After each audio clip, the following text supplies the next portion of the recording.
L'invitée de la France de demain, Valérie Bacon, cofondatrice de Mobidic. Bonjour. Bonjour. Merci d'être avec nous. Vous accompagnez les entreprises et les organismes publics dans la gestion de leur mobilier de bureau. C'est un vrai sujet, car depuis 2021, les entreprises du secteur public doivent intégrer au moins 20% d'achats issus du réemploi ou de la seconde vie, et ce sera même 30% à partir de l'année prochaine.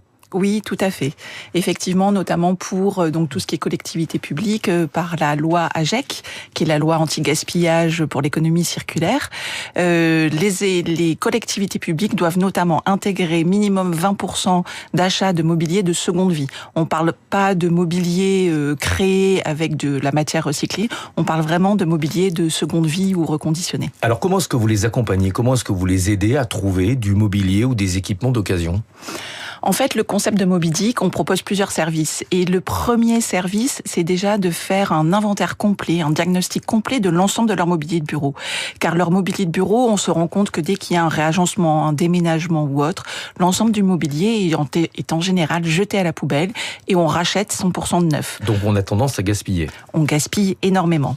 Et donc vraiment l'objectif, notamment avec cette loi, mais aussi avec toutes les nouvelles politiques RSE, donc de responsabilité sociétale des entreprises, il y a beaucoup d'entreprises qui souhaitent de moins en moins jeter leur mobilier de bureau, car ils se rendent compte que finalement ça a une importance au niveau aussi bien d'économie en euros que d'économie en CO2, de tonnage jeté.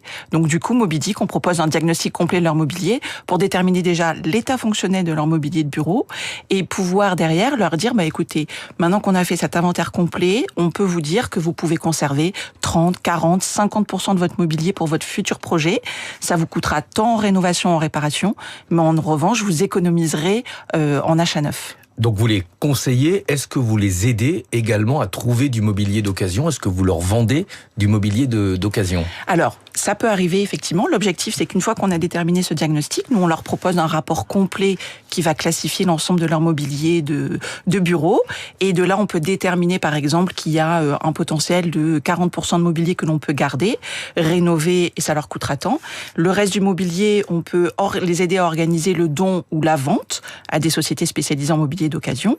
Et on peut aussi les accompagner effectivement, si jamais ils ont besoin d'autres mobiliers, plutôt les orienter vers du mobilier d'occasion de nouveau. Et avec cela, on travaille avec des partenaires au niveau national qui vendent eux-mêmes du mobilier d'occasion. Est-ce que ça veut dire que vous les accompagnez également sur le plan financier en valorisant le mobilier d'occasion qu'elles envisagent peut-être de mettre en vente? Oui, tout à fait. En fait, on est vraiment là, nous, pour coordonner et les mettre en relation avec les bons partenaires. Les bons partenaires au niveau local ou au niveau national. Ça va dépendre des entreprises et de leur situation géographique.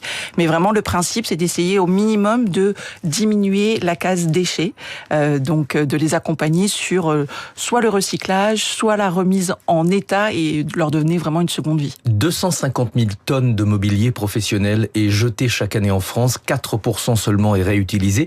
Quel est réellement l'état du mobilier d'occasion, sachant que les entreprises en changent en moyenne tous les 7 ans? Est-ce que l'essentiel du mobilier d'occasion disponible à l'achat n'est pas déjà un petit peu vétuste?